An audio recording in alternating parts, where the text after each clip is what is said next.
Hello friends, સ્વાગત છે તમારું આજના એક નવા વિડીયોની અંદર. તો આજે આપણે આ વિડીયોની અંદર ગુજરાતી વ્યાકરણ MCQs પ્રશ્નો છે એ જોશું, જે સ્પર્ધાત્મક પરીક્ષા માટે ખૂબ જ ઉપયોગી છે અને MCQ પ્રશ્નનો પાર્ટ છે 2. તો ચાલો આપણે વિડીયોની શરૂઆત કરીએ. તો સૌથી પહેલો પ્રશ્ન છે, જે પોષતું તે મારતું શું એ નથી ક્રમ કુદરતી?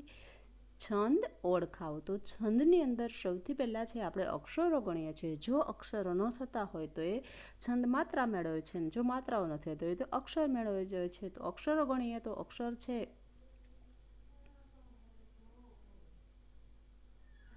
અક્ષરો થતા નથી તો અક્ષર મેળની અંદર છે 3 છે, તો એ તો નીકળી ગયા. તો આપણો આન્સર વધ્યો સી, હરિગીત, કેમ કે માત્રાઓ મેળ છંદ છે. એના પછી પ્રશ્ન નંબર 2 છે, જેવું કરે તેવું પામે. આ કહેવત જેવી બીજી કઈ કહેવત છે? જેવું કરે તેવું પામે એવી કહેવત કઈ છે? સંપ ત્યાં જંપ એ પણ ના આવે. ઓપ્શન બી, સંગ તેવો રંગ એ પણ ન આવે. અને ઓપ્શન સી, કાર્ય પ્રમાણે વર્તન કરવું એ પણ નહીં આવે. તો આન્સર આપણો આવશે ડી, ખાડો ખોદે તે પડે. પ્રશ્ન નંબર 3, ટ કયા સ્થાનનો વ્યંજન છે? ઓપ્શન એ તાલુ, ઓપ્શન બી મૂર્ધા, ઓપ્શન સી દંત, કે ઓપ્શન ડી ઓષ્ટ. ટ છે આપણે બોલીએ છીએ આપણે, તો ક્યાંથી એનું છે ઉચ્ચારણ થાય છે? તાલુથી થાય, મૂર્ધાથી, દંત કે ઓષ્ટથી થાય છે? તો ત્રીજા પ્રશ્નનો આન્સર આવશે તાલુ, એ. પ્રશ્ન નંબર 4, તમે પસંદ કરેલું પાત્ર પાણી વિનાનું છે. અલંકાર ઓળખાવો. અલંકાર ઓળખાવાનો છે કે તમે પસંદ કરેલું પાત્ર છે પાણી વિનાનું છે. અનન્વયની અંદર ઉપમેય ઉપમાન બંને સરખું હોય તો અનન્વય નથી. સી ઓપ્શન છે, રૂપક એકને બીજાનું રૂપ આપવામાં આવેલું એ પણ નથી, તો સી પણ નીકળી ગયું આપણે. ઓપ્શન ડી, ઉત્પ્રેક્ષા પણ નથી. તો પ્રશ્ન નંબર 4નો આન્સર આવશે એસલેસ, કેમ કે પાત્ર છે એના 2 અર્થ થાય છે. એટલે એકના. પ્રશ્ન નંબર 5, તે મૂર્તિ સૌને મઢેલી હતી. સૌને શબ્દની વિભક્તિ જણાવો. ઓપ્શન એ કર્તા વિભક્તિ છે, ઓપ્શન બી કર્મ, ઓપ્શન સી કરણ, કે ઓપ્શન ડી અધિકરણ? તો આન્સર આવશે સી, કરણ વિભક્તિ. પ્રશ્ન નંબર 6, દાણો પાણી શબ્દનો સમાસ ઓળખાવો. સમાસની અંદર સૌથી પહેલાં આપણે એનો વિગ્રહ કરવાનો. ઓપ્શન એ છે બહુવ્રીહી, ઓપ્શન બી દ્વંદ્વ સમાસ, ઓપ્શન સી કર્મધારય, ઓપ્શન ડી મધ્યમ પદ લોપી. તો છઠ્ઠા પ્રશ્નનો આન્સર આવશે દાણો અને પાણી એનો વિગ્રહ એ રીતના થશે. તો આન્સર આવશે બી, દ્વંદ્વ સમાસ. પ્રશ્ન નંબર 7, અમેરે સુકુરુનું પૂમડું તમે અત્તર રંગીલા રસદાર. અલંકાર ઓળખાવો. ઓપ્શન એ છે સજીવારોપણ. તો સજીવારોપણની અંદર નિર્જીવ વસ્તુમાં સજીવોનું આરોપણ કરવામાં આવ્યું છે, તો એ પણ નથી. ઓપ્શન બી, ઉત્પ્રેક્ષા જાણે રખી શકે નથી, તો એ પણ ઓપ્શન બી પણ નહીં આવે. ઓપ્શન સી, વર્ણ સગાઈ એકને એક વર્ણ વારંવાર નથી આવતો, તો ઓપ્શન ડી છે રૂપક, એકને બીજાનું રૂપ આપવામાં આવે, તો એ આન્સર આવશે. પ્રશ્ન નંબર 8, અસત્યોમાં હેથી પ્રભુ પરમ સત્ય તું લઈ જા. તો છંદ ઓળખાવાનો છે. ઓપ્શન એ છે મંદાક્રાંતા, ઓપ્શન બી અનુષ્ટુપ, ઓપ્શન સી શિખિરણી, કે ઓપ્શન ડી દોહરો? તો છંદની અંદર આપણે સૌથી પહેલાં અક્ષરો ગણવાનું કાર્ય કરીએ છીએ. તો અક્ષરો ગણીએ અને કયો છંદ થાય એ આપણે ઓળખીએ. ચલો, તો 8મા પ્રશ્નનો આન્સર આવશે સી, શિખિરણી. પ્રશ્ન નંબર 9, એની વાણી અમૃતથીએ મીઠી છે. અલંકાર ઓળખાવો. ઓપ્શન એ રૂપક, ઓપ્શન બી ઉત્પ્રેક્ષા, ઓપ્શન સી યમક, અને ઓપ્શન ડી વ્યતિરેક? તો સૌથી પહેલો ઓપ્શન છે રૂપક, એકને બીજાનું રૂપ આપવામાં આવે તો રૂપક બને, તો એ અહીંયા નથી. ઓપ્શન બી ઉત્પ્રેક્ષા જાણે રાખી શકે, એ પણ વાક્યની અંદર નથી. યમક પણ નથી, તો અહીંયા આવશે આન્સર આપણો ડી, વ્યતિરેક, કેમ કે એકથી બીજાને ચડિયાતું બતાવ્યું. પ્રશ્ન નંબર 10, કાલીબંગા શબ્દનો અર્થ શું થાય? ઓપ્શન એ કાળી રંગની બંગડી, ઓપ્શન બી કાળા રંગની પટ્ટી, ઓપ્શન સી કાળી બાજરી, કે ઓપ્શન ડી કાળો રોટલો? તો કાળીબંગા શબ્દનો અર્થ થશે કાળા રંગની બંગડી. પ્રશ્ન નંબર 11, કિશોર દિવ્યેશ માટે મોબાઈલ લાવ્યો હતો. સંપ્રદાન વિભક્તિ કઈ છે? વાક્યની અંદર સંપ્રદાન વિભક્તિ આપણે ગોતવાની છે. ઓપ્શન એ છે કિશોર, ઓપ્શન બી દિવ્યેશ માટે, ઓપ્શન સી મોબાઈલ કે ઓપ્શન ડી લાવ્યો. તો આની અંદર છે એ આન્સર આવશે 11મા પ્રશ્નનો ઓપ્શન બી દિવ્યેશ માટે. પ્રશ્ન નંબર 12, મેહુલભાઈ લાંબા આવ્યા અને લેપટોપ ખરીદ્યું. વાક્યનો પ્રકાર જણાવો. ઓપ્શન એ સંયુક્ત વાક્ય, ઓપ્શન બી સંકુલ વાક્ય, ઓપ્શન સી ભાવે વાક્ય કે ઓપ્શન ડી કર્તરી વાક્ય. તો આપણે છે વાક્યનો પ્રકાર ઓળખવાનો છે. તો 12મા પ્રશ્નની અંદર આવશે વાક્યનો પ્રકાર છે સંયુક્ત વાક્ય.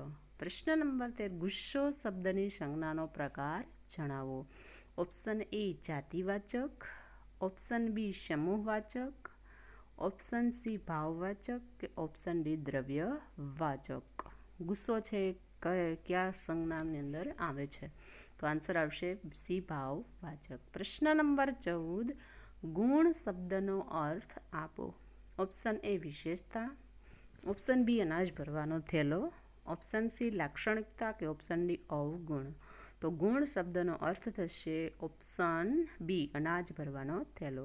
પ્રશ્ન નંબર 15, નર્મદા તો બસ નર્મદા છે. નિપાત જણાવો. વાક્યની અંદરથી આપણે નિપાત ઓળખવાનો છે. ઓપ્શન એ છે નિપાત છે, બી નર્મદા, સી બસ કે ડી તો. તો આ વાક્યની અંદર નિપાત છે તો ઓપ્શન ડી. પ્રશ્ન નંબર 16, છે કોઈ મારું અખિલ જગમાં બૂમ મેં એક પાડી. છંદ ઓળખાવો. છંદ ઓળખાવાના છે. તો છંદની અંદર આપણે અક્ષરો ગણીએ છીએ અને પછી આપણે માત્રાઓ. અક્ષરમેળ છંદ ન થતો હોય તો એ માત્રા મેળવે છે. તો ઓપ્શન એ છે મંદાક્રાંતા, ઓપ્શન બી ચોપાઈ, ઓપ્શન સી હરિગીત, ઓપ્શન ડી મનહર. મંદાક્રાંતાની અંદર 17 અક્ષર છે અને 3 પહેલા અક્ષર છે ગુરુ હોવા જોઈએ. પછી હરિગીત છે એની અંદર 28 માત્રાઓ છે. મનહર છે એની અંદર 15+15. તો આન્સર આવશે એ મંદાક્રાંતા. પ્રશ્ન નંબર 17, છોકરા મેદાનમાં રમતા હતા. વાક્યની રચના જણાવો. વાક્ય કયા પ્રકારનું છે જણાવવાનું છે. ઓપ્શન એ કર્મણી પ્રયોગ, ઓપ્શન બી ભાવે પ્રયોગ, ઓપ્શન સી કૃદંત પ્રયોગ કે ઓપ્શન ડી કર્તરી પ્રયોગ. કયા પ્રકારનું વાક્ય છે? તો આન્સર આવશે ડી કર્તરી પ્રયોગ. પ્રશ્ન નંબર 18, નારીનું સમાનાર્થી શબ્દ જણાવો. ઓપ્શન એ વસુધા, ઓપ્શન બી ધરણી, ઓપ્શન સી સરિતા કે ઓપ્શન ડી વનિતા. તો નારી શબ્દનો સમાનાર્થી શબ્દ કયો થાય? તો આન્સર આવશે ડી. પ્રશ્ન નંબર 19, નિરાકાર શબ્દની સંધિ છૂટી પાડો. તો ઓપ્શન એ છે ની પ્લસ આકાર, બી નિત પ્લસ આકાર, સી નિશ પ્લસ આકાર કે ડી નિહ પ્લસ આકાર. તો નિરાકારની આપણે સંધિ છૂટી પડીએ તો કઈ રીતના પડે? તો એનો આન્સર આવશે ડી નિહ પ્લસ આકાર. પ્રશ્ન નંબર 20, ધીમે ધીમે છટાથી કુસુમરાજ લઈ ડોલતો વાયુ વાય. છંદ ઓળખાવો. ઓપ્શન એ સ્ત્રગધરા, ઓપ્શન બી પૃથ્વી, ઓપ્શન સી શિખિરીણી, ઓપ્શન ડી મંદાક્રાંતા. સ્ત્રગધરાની અંદર 21 અક્ષરો છે, પૃથ્વીની અંદર છે 17 અક્ષર, જશે જશે લગા, સી શિખિરણી 17 અક્ષર અને મંદાક્રાંતા 17 અક્ષર. તો અહીંયા આપણો આન્સર આવશે એ સ્ત્રગધરા, કેમ કે 21 અક્ષર છે. ઓપ્શન 21મો પ્રશ્ન 21મો ક્ર અક્ષરને શબ્દકોશ પ્રમાણે ગોઠવતા કયા અક્ષર પછી તેનું સ્થાન આવશે? ક્ર છે એ કયા શબ્દ અક્ષર પછી આવે? કમ, ઓપ્શન એ, બી ક્રુ, ઓપ્શન સી કે ઓપ્શન ડી કૌ. તો આન્સર આવશે ડી. પ્રશ્ન નંબર 22, ઘણા લોકો ભેગા થયા હોય તેને શું કહેવાય? શબ્દ સમૂહ માટે એક શબ્દ સમૂહ માટે વપરાતું શબ્દ. ઓપ્શન એ ટોળકી, ઓપ્શન બી ટોળું, ઓપ્શન સી ટોળા કે ઓપ્શન ડી ટોળી. ચારમાંથી કયો શબ્દ વપરાય? તો આન્સર આવશે બી ટોળું. પ્રશ્ન નંબર 23, કામિની કોકિલા કેલી કુંજન કરે. અલંકાર ઓળખાવો. ઓપ્શન એ છે શબ્દાનુપ્રાસ અલંકાર છે, ઓપ્શન બી વર્ણાનુપ્રાસ, ઓપ્શન સી રૂપક કે ઓપ્શન ડી ઉપમા. તો વારંવાર એકનો અક્ષર પુનરાવર્તન પામતો હોય ત્યારે કયો અલંકાર બને છે? તો કે વર્ણાનુપ્રાસ અલંકાર. પ્રશ્ન નંબર 24, આંધળી દળે ને આંટો ચાર શ્વાન ચાટી જાય. છંદ ઓળખાવો. ઓપ્શન એ મનહર, ઓપ્શન બી અનુષ્ટુપ, ઓપ્શન સી શિખીરણી અને ઓપ્શન ડી ચોપાયો. મરણહરની અંદર છે આપણે 16+15, અનુષ્ટુપ 16+16, શિખીરણી 17 અને ચોપાઈ. તો આન્સર આવશે એ. પ્રશ્ન નંબર 25. મેહુલ સીધો, સરળ અને વિવેકી છોકરો છે. વાક્યનો પ્રકાર જણાવો. કયા પ્રકારનું વાક્ય છે આપણે જોવા ગોતવાનું છે. ઓપ્શન એ કર્તરી વાક્ય છે, ઓપ્શન બી સંયુક્ત વાક્ય, ઓપ્શન સી વિધાન વાક્ય કે ઓપ્શન ડી ઈચ્છાદર્શક વાક્ય. તો વાક્ય સંયોજકથી જોડાયેલું છે એટલે આન્સર આવશે બી. તો અહીં વિદ્યાર્થી મિત્રો આપણે 25 મોસ્ટ IMP MCQ પ્રશ્ન છે એ જોયા, જે દરેક સ્પર્ધાત્મક પરીક્ષા માટે ખૂબ જ ઉપયોગી છે. અને આવા MCQની આપણે પ્રેક્ટિસ કરવાથી ઘણા બધા ટોપિકો આપણે કવર કરી શકીએ છીએ. એટલા માટે ખાસ જોજો વિદ્યાર્થી મિત્રો, ખાસ જોજો આ વિડીયોને અને બીજા મિત્રો સુધી પણ શેર કરજો. જો તમને આ વિડીયો પસંદ આવે તો લાઈક કરો, ચેનલ પર નહીં હોય તો સબસ્ક્રાઈબ કરો અને અન્ય વિદ્યાર્થી મિત્રો સુધી શેર કરો. Thank you.